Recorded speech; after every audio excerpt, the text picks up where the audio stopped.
All right, everyone, welcome back to the show. Today we are talking about what I find to be an interesting subject as two dudes who are like brand new to long-range shooting, which is gas gun versus bolt gun. I feel like this must, to some degree, be in the 9mm versus 45 category and the age-old arguments inside of the firearms community. 100%. So we will get into that and we'll shoot a little bit, talk some pros and cons, observations, all that kind of stuff. Quick thank you to Ciguera Gear for sponsoring the video today. The belt. Look at that thing. That thing. Yeah, I got mine. Mine's offset just because I CCW this belt. That's how you know we're not bullshitting you. This is offset, so I can CCW it off the buckle. We've done multiple reviews on their stuff on both the Emissary and the Battle Wagon. You guys can go scope that out. We got them linked below. The code's just 1911 Syndicate. There's no spaces in that. That'll save you 10% off their site. They're good dudes. They support us. You guys support them. Win-win, my friend. Win. So, yeah, we'll just kind of free flow this, really. Like, where do we start this discussion of bolt gun versus gas gun? I think historically, sniper rifles, accurized rifles were always assumed to be bolt action. Bolt guns. Yeah. And that's, you know, from the beginning of time, there was. And typically that was because M4s were non-free float, M16s were non-free float. Right. The level of accuracy that could be achieved out of those platforms wasn't there. Sure. Yeah.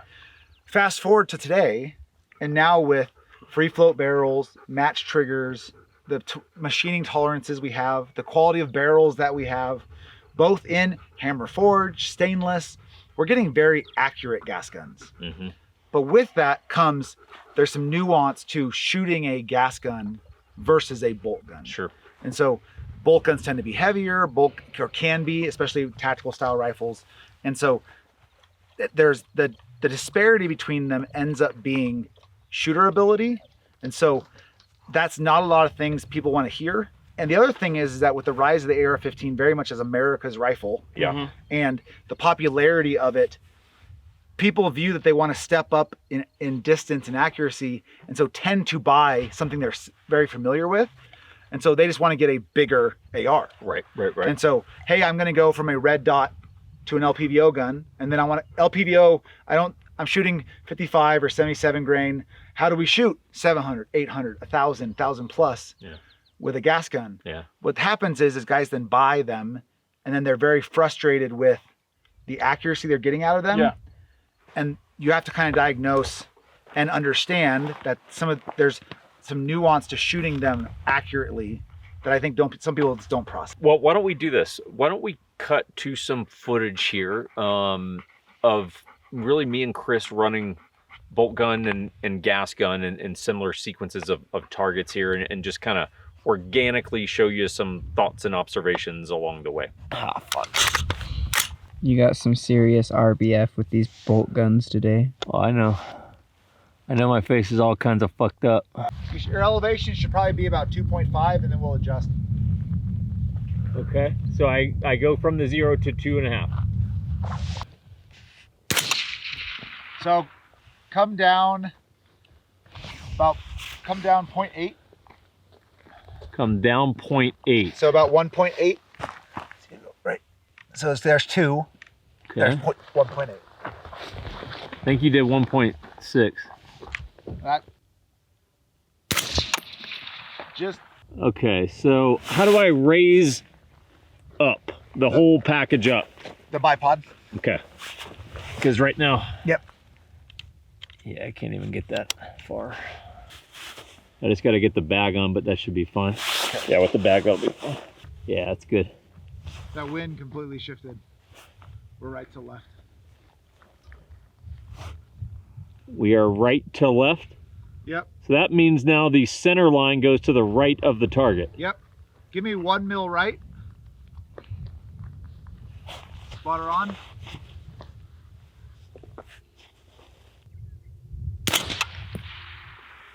Okay. I want you to come up 0.6. And I want you to hold right edge of the target. So that put that vertical stadia line right on the right edge of the target. Find the target.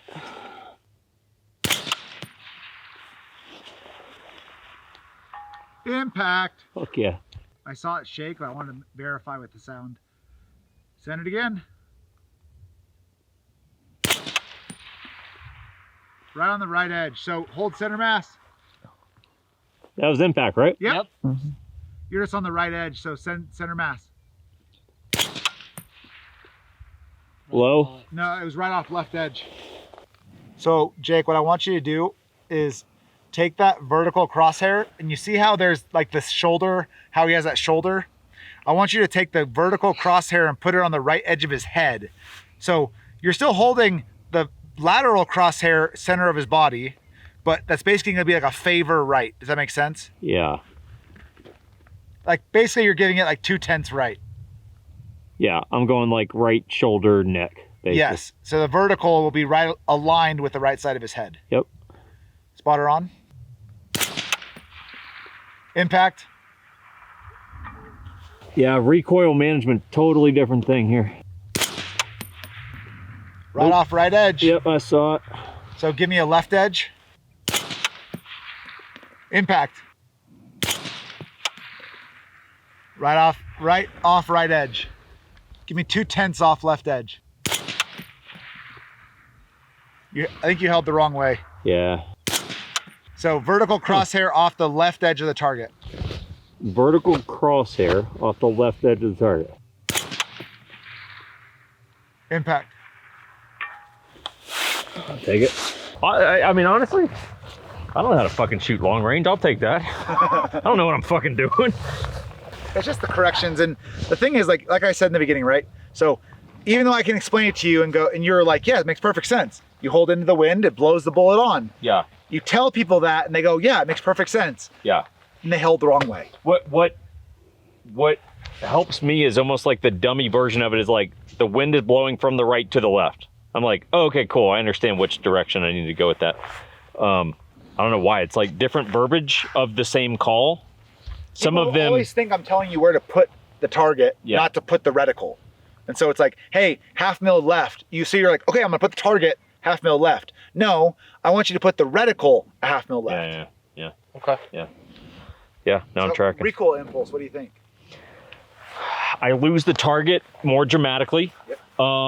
The advantage that I in particular am having right now is the ability to not Have to break position. So I'm losing something, but I'm gaining something. Is the trade-off worth it? It's like, I don't know. But if you had a left-handed bolt-action rifle, you'd be doing the same thing. Yeah. Hey, gas guns just give you, that's a fully ambi gas gun. Even the bolt stop is ambi. Yeah. And so aside from ejection, you have a gun that can be set up for a lefty. Yeah. And so as a left-handed shooter, you just have to fight the manipulation of a bolt action that's not set up for you. I mean, in terms of a bolt gun, for me, definitely easier to track the data, but I need it left-handed, which is to be expected, I suppose. Yeah. I'm working to be able to track my impact. But whereas you guys both were like, oh, I see it, like where you were missing. Yeah. Versus here, and I mean, he was having a hard time seeing it twist. Yeah. But I mean, we'll talk about this on the back of the truck, but I tell people, I go, accuracy wise, you're not losing a lot. A good gas gun, if put into a vise, will shoot half them away. These things just stack them. Mm-hmm. It's the shooter at that point that makes it less accurate. Right. Because there's so much more going on internally to the gun. Yeah. Okay, thanks guys. If you're looking for any ways to support the channel, just go to 1911syndicate.com, scope it out. We're a real estate business. We work all over the country. A lot of LE dudes that we work with, gun guys, hunters, all that kind of stuff. Scope that out. It's linked below. Sign up for the newsletter. Would recommend that. We do giveaways and kind of announce things a little bit early when we've got collab products, things like that. So anyway, scope that out. Patreon's down there as well. So, okay, let's advance the conversation. Gas gun versus bolt gun. So, in the function of a bolt gun, you have to realize how the gun works. And so you are manually feeding the gun, and then all you're doing basically then is the firing pin is under tension with a firing pin spring, held on by the trigger mechanism, and once you pull that, all it is a firing pin falling. Sure. Nothing else is happening inside that gun. Yeah. And so you can get away with a lot because there's no, as in comparison to a gas gun, what happens is now you have a firing pin that is being struck by a hammer that's falling. So it's not a release of tension by a sear or a trigger that's letting the firing pin fall. The firing pin's being struck by something that is moving via the trigger. And then once that happens, the gas system's working, whether it's gas piston or direct impingement, gases are moving, and that is what's actuating the extraction and the feeding of the next round. And it happens automatically during the cycle of the gun. Yep. And so bolt guns, that's all, the bullets left and there's nothing else happening. Yep. Gas gun, there's a lot happening. Locking and unlocking of bolts, extraction, buffers moving, springs moving, big reciprocating mass or the bolt carrier group moving within the gun. And that forces the shooter to maintain better body positions, fundamentals during that cycle to then maintain that gun. And it's not as much, people think, well, that's all happening after the bullets left.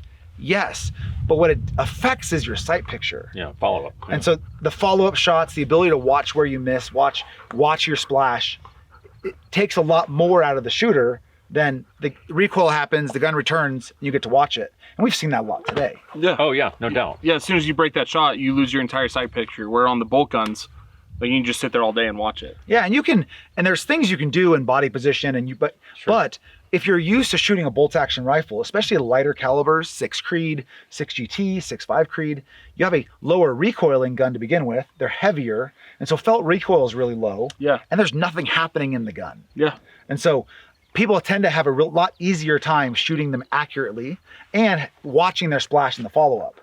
Now you move over to a gas gun, and you have to be much more involved in, everybody hates this term, driving the gun. I see it as it's a mechanical tool that has things happening to make it function that have to be affected by the shooter, thus drive. Yep. Yeah.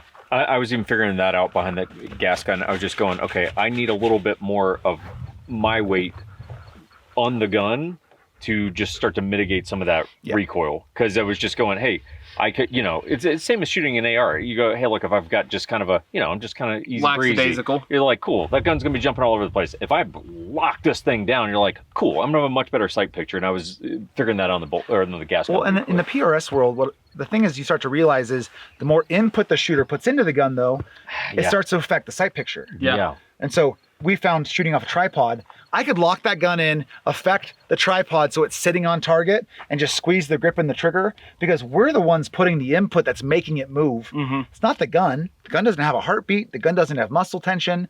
The gun can sit there. And so you are the weakest link in the equation of shooting that gun. And so to manage the recoil and affect your sight picture, you have to put input. But by putting input, you actually affect it a lot too. And so there's a trade-off. And so the thing I try to tell people is, because I get asked this question all the time. Sure. And they go, I'm trying to shoot longer range. Should I just buy an AR-10 or should I go buy a bolt gun? And you made this comment as well. You were like, if I was going to start doing this and shooting longer range, you would buy a bolt gun. Yeah. Because it's, and people don't want to hear that because they go, well, I'm so used to shooting a gas gun. Yeah, and gas guns are sexy. Well, and I get asked this, they go, well, if you were going to deploy with a gun, and given my previous profession, do you see a use for a bolt gun? And my answer is actually quite counterintuitive to what you're saying, which is, I think accuracy-wise, and for the size targets we engage at, the follow-up shot capability of a gas gun, magazine capacity, etc., I don't see the use for a short-action bolt gun in a tactical world. Okay. Asterisk, given that the people shooting them can train enough to maintain proficiency. Okay. Because law enforcement, right?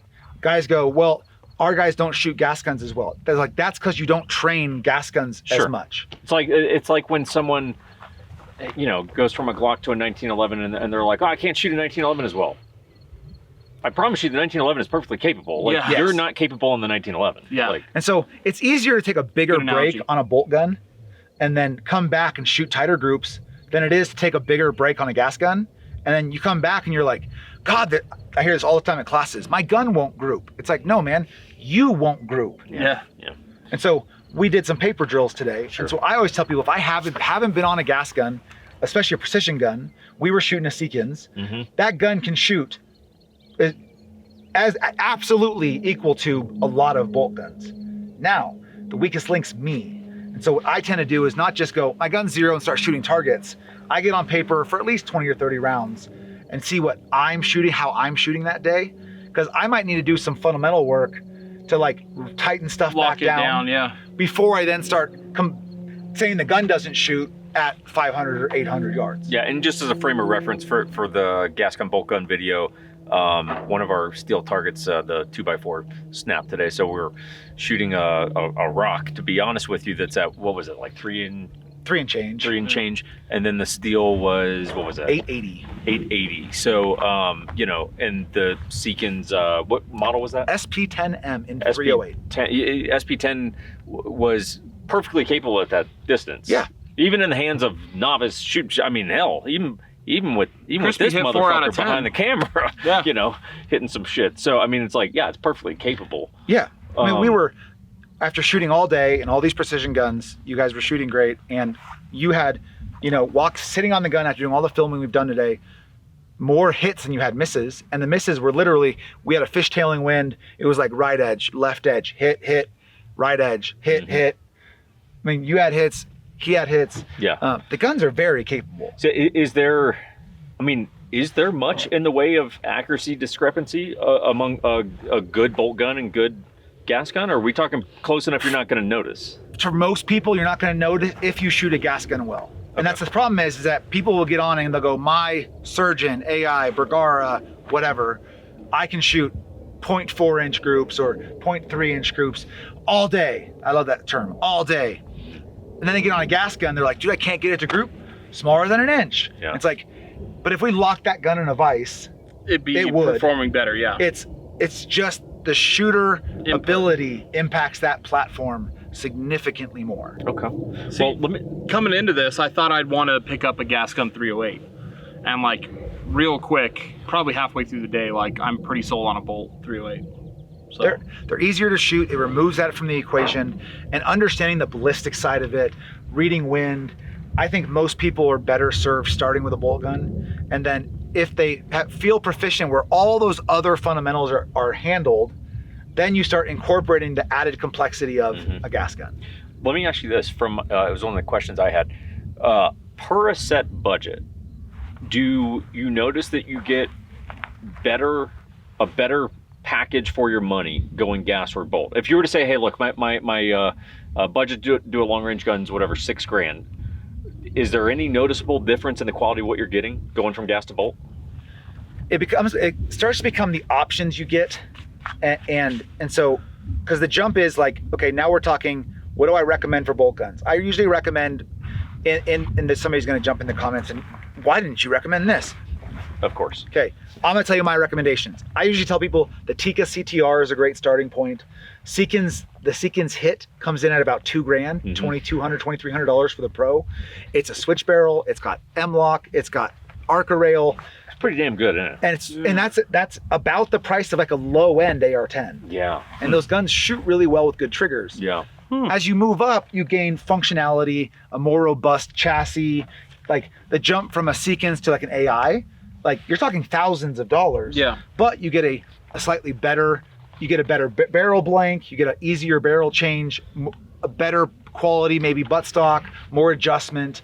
So it really depends. Whereas gas guns kind of top out at like 36, $4,000. You're talking like LMT MWSs. Yeah. Okay, maybe the certain Tano Knights Armament on Gunbroker that you're Sure. limited edition that some Unobtainium. tier 1 operator licked that guys want to pay $13,000 for. You know, you can make the argument. The retail on that gun is $3,700, whatever it is.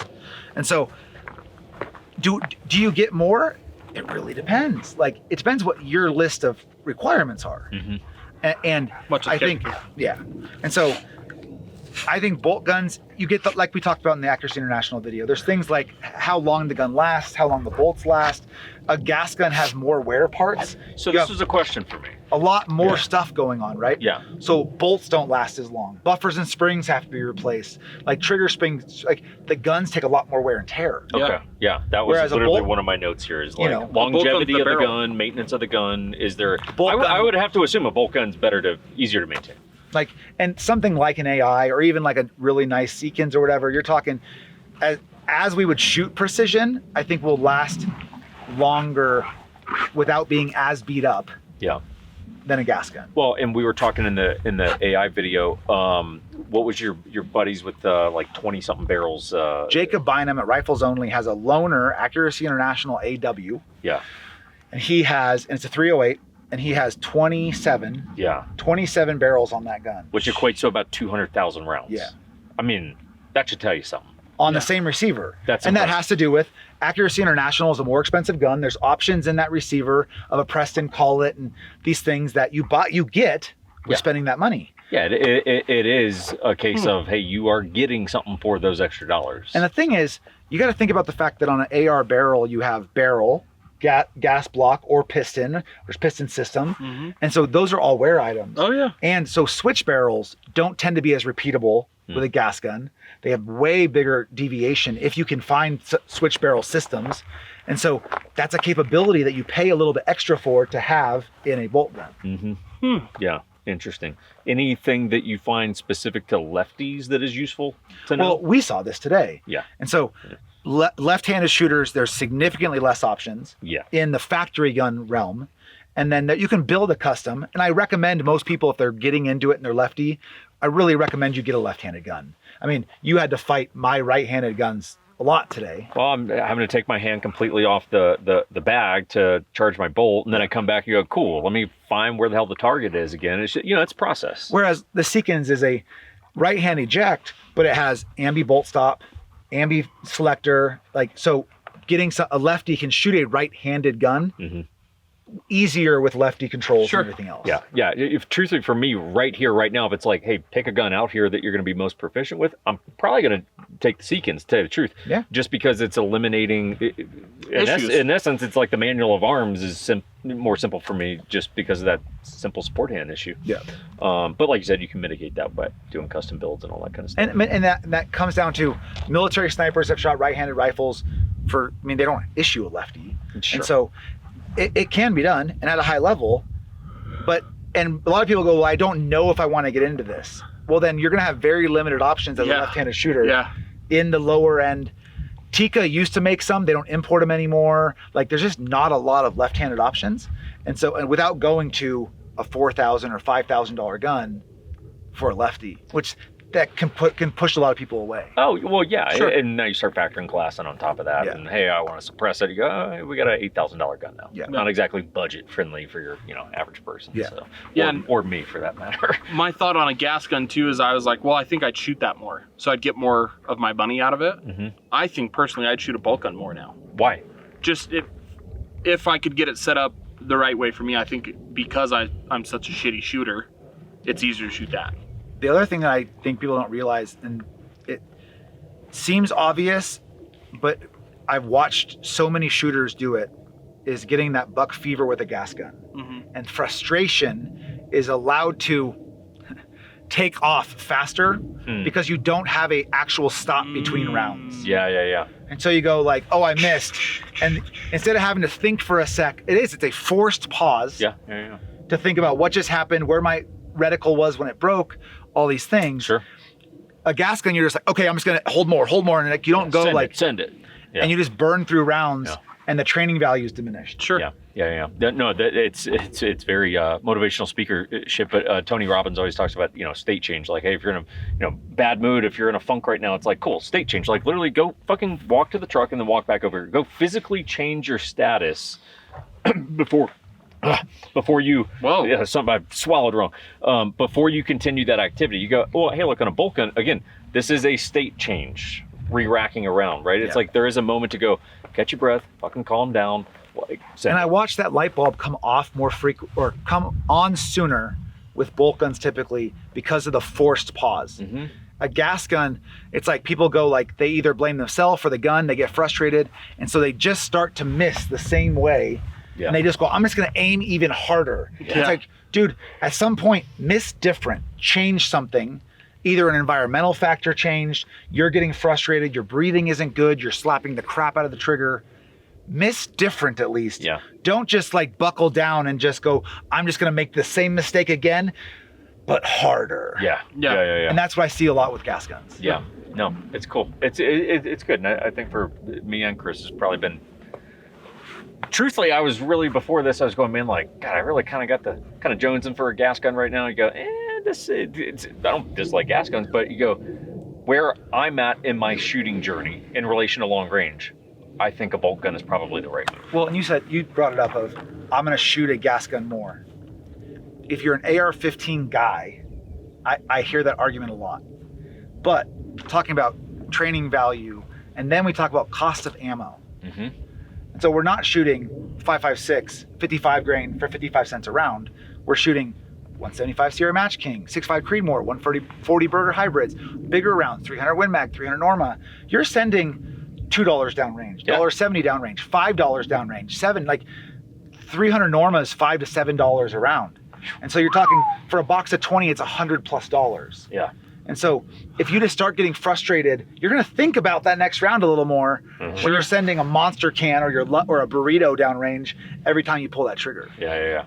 Very cool. And so it's just, you say I would shoot it more, but after you come out and you blow through, $200 of ammo, you're like, I see a lot of guys stop shooting their precision gas guns because they go, dude, they get frustrated every time because they just go down that rabbit hole spiral of kind of negativity with their shooting. Instead of going, hey, what am I doing wrong? Like Chris was fighting neck issues, we shot my guns all day. So the guns were set up for me, my length of pull, my eye relief, and you guys kind of made do. So it's like, guys, to then start fighting the gun instead of going like, hold on, I'm not comfortable, I'm not hitting. Let's talk through, is it the shooter? Is it the gun or system? Is it an environmental thing? Why? They don't. They just, like I said, they double down and just keep sending rounds. Mm-hmm. Very cool. Well, we'll wrap this up. I guess for those that don't know, Joe teaches long range courses. Yeah. You can go to where to see those courses? www.bruiserindustries.com. You guys can find me on Instagram at Bruiser Industries. If you guys have any information, there's contact forms on the website, or just hit up info@bruiserindustries.com and we will chat. Chat with him. He's a good dude to chat with. And then final thanks to FLP. Firearms Legal Protection. I'm going to tell you this. Oh, you're going to do it. Okay. It's going to be tough to legally justify shooting at 880 meters. Well, if they're shooting at you. Yeah, it could get dicey in a court of law. But if you guys are in a legally justified shooting, they will cover unlimited attorney fees, and they got an attorney hotline. They even have a crime incident cleanup thing, which is basically the dude that's got to clean up the mess. Interesting. Well, he doesn't do it for free. Someone's got to pay him. Which is a job it's not pro bono? No, I never thought about the fact that was a job until this, and I was like, that's a good I watched point. John Wick. I saw it. It cost a gold coin. Oh, true. This is actually very true. Fair point. So anyway, check them out. We'll have a link below. They got a few different plans, whether you travel or just need to cover yourself in your state, or if you have a wife or kids that are staying strapped, or however your legally justified family goes about their self-defense business.